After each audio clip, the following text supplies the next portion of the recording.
काजल अभी ऑफिस से निकल ही रही थी, तभी घर से फ़ोन आ गया। ममता जी, बहू कहाँ हो? घर आओ तो थोड़ा पनीर लेती आना। काजल, लेकिन मम्मी जी मेरे रास्ते में कोई ग्रोसरी शॉप नहीं है, मैं कैसे लाऊंगी? आप अनिकेत से मंगा लीजिए। ममता जी, बस मेरा बेटा ही सारा काम करता रहे, वो घर से काम करता है इसलिए उसकी कोई वैल्यू नहीं है। जरा सा काम बता दिया तो नखरे हो गए। काजल, मम्मी जी मैं ले आऊँगी पनीर। और भी कुछ लाना है क्या? ममता जी, नहीं, बाकी मैं देख लूँगी। फ़ोन रखकर ममता जी सीधे अनिकेत के बेडरूम में पहुंच जाती है। ममता जी, मैंने पहले ही कहा था कि नौकरी वाली लड़की नहीं चाहिए, लेकिन तूने एक नहीं मानी। अब जरा सा काम बोलो तो छूटते ही कह देती है अनिकेत से मंगा लो। हम कभी अपनी सास के सामने ज़बान नहीं खोलते थे। अनिकेत, मम्मी क्या लाना है मैं ला देता हूँ। ममता जी, नहीं, तू कुछ नहीं करेगा, वो ही लाएगी। अगर नहीं संभाल सकती तो छोड़ दे नौकरी। इतना सुनाकर ममता जी तेजी से मुड़कर किचन की ओर चल देती हैं। काजल पनीर लेकर घर की पहुंचती है तो देखती है ममता जी अपने बेडरूम में है। वह जल्दी से बेडरूम में जाकर उन्हें पनीर देती है। ममता जी, मैं कब से तैयार करके बैठी हूँ, तेरे ससुर जी जल्दी खाना खा लेते हैं, अब पनीर आया है, कब सब्जी बनेगी? हमें तो भूख खा ही मार दो। काजल की आंखों में आंसू भर आते हैं। काजल, माँ जी आप बैठिए, मैं अभी 5 मिनट में खाना बना देती हूँ। काजल जल्दी से किचन में पहुँच जाती है, हाथ धोकर खाना तैयार करने लगती है। सबको खाना खिलाकर देर तक सारा काम निपटाने के बाद वह अपने बेडरूम में पहुँचती है। थक कर चूर होने के कारण कपड़े बदल कर सोने की तैयारी करने लगती है। अनिकेत, काजल मैं जानता हूँ सब कुछ मैनेज करना बहुत मुश्किल होता जा रहा है तुम्हारे लिए, तुम चाहो तो नौकरी छोड़ सकती हो। काजल, अनिकेत, ये मेरे करियर का सवाल है, घर बैठकर करूँगी क्या? मैंने शादी से पहले ही आपको बता दिया था कि मैं नौकरी करूँगी। अनिकेत, मैं मना नहीं कर रहा हूँ, लेकिन इतना वर्कलोड, फिर घर का काम, तुम्हारी सेहत भी तो ठीक रहनी चाहिए। काजल, मम्मी जी को भी तो यह सब समझना चाहिए, एक मेड तक नहीं रखने देती, सारा काम बहू से ही करवाना है। जब हम काम कमा रहे हैं जब हम कमा रहे हैं तो एक मेड तो अफोर्ड कर सकते हैं। अनिकेत, चलो मैं एक बार फिर बात करता हूँ मम्मी से। काजल, कोई फ़ायदा नहीं है, वो सोचेंगी कि एक काम क्या बहू से कह दी तो उसने बेटे को भड़का दिया। मुझे सोने दो, सुबह ऑफिस जाना है। काजल और अनिकेत की शादी को 4 साल हो चुके थे। इन 4 सालों में काजल ने बहुत कोशिश की कि अपनी सास को का मन जीत सके, लेकिन ममता जी को हर बात में कमी नजर आती थी। अगले दिन काजल ऑफिस जाती है। वहाँ लंच में वह अपने डेस्क पर बैठकर खाना खा रही थी, तभी स्वीटी उसके पास आती है। स्वीटी, क्या बात है, अकेले बैठकर लंच कर रही है? लगता है तेरी सास ने आज कुछ स्पेशल रखा है तेरे टिफ़िन में। काजल, अपनी ऐसी किस्मत कहाँ, यहाँ तो खुद बनाना पड़ता है, सुबह सबके लिए नाश्ता, फिर खाना, यही सब शाम को। स्वीटी, तुझे अपने ससुराल वालों से बात करनी चाहिए, या तो मेड रखें या तुझे काम करने में हेल्प करें। काजल, कई बार कोशिश कर चुकी हूँ, कोई फ़ायदा नहीं है। स्वीटी, तेरे पति को भी कुछ दिखाई नहीं देता? काजल, वो अपनी मम्मी के सामने कुछ नहीं बोल पाते हैं, कभी कभी ऐसा लगता है कहीं भाग जाऊं सब छोड़कर।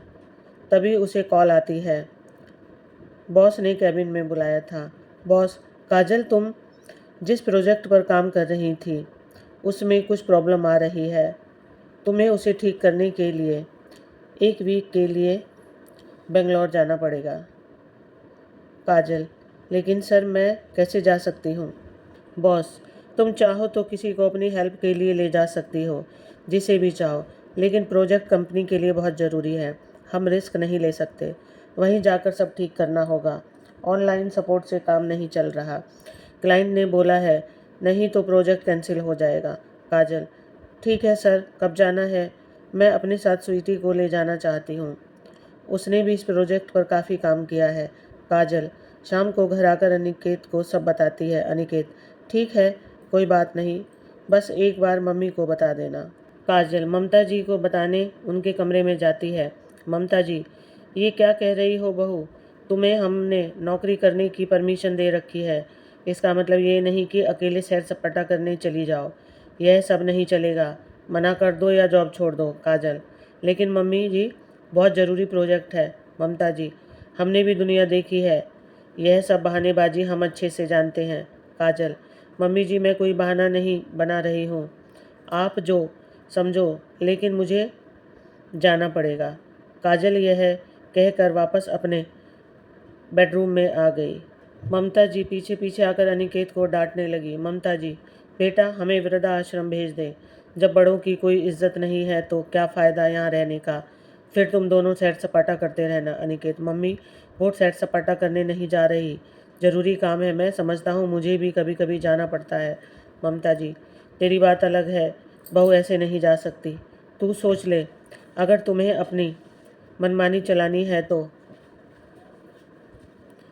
हमें वृद्धाश्रम छोड़ आ। काजल की आंखों से आंसू बह रहे थे। तभी दरवाजे पर डोरबेल बजती है। अनिकेत ने जाकर दरवाज़ा खोला। अपनी बहन सुधा को देखकर अनिकेत चौंक गया। अनिकेत, क्या हुआ सुधा, तू रो क्यों रही है, और इस वक्त सब ठीक तो है? सुधा अनिकेत के गले लगकर रोने लगी। ममता जी, बेटी क्या हुआ, तू इस वक्त कैसे आ गई, वो भी अकेले? सुधा माँ से लिपट कर रो रही थी। बहुत देर तक बेटी को चुप कराने के बाद सुधा, मम्मी वो पूरी फैमिली के साथ कनाडा शिफ्ट हो रहे हैं, मुझे यहाँ छोड़ गए हैं क्योंकि मैं उनकी फैमिली में फ़िट नहीं हो पाती हूँ। उन्हें मॉडर्न अंग्रेजी बोलने वाली जॉब वाली बहू चाहिए थी, अब वो वहाँ दूसरी शादी करेंगे। ममता जी, हे भगवान, अब तेरा क्या होगा, कैसे लोग हैं, घर की लक्ष्मी को छोड़कर पैसों के पीछे भाग रहे हैं।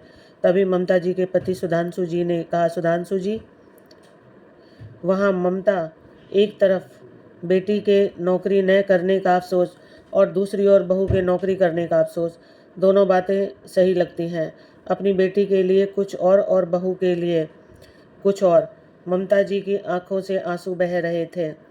ममता जी, काजल मुझे माफ़ कर दे, बेटा तू सही थी, अपनी बेटी पर बीती तो मुझे पता लगा।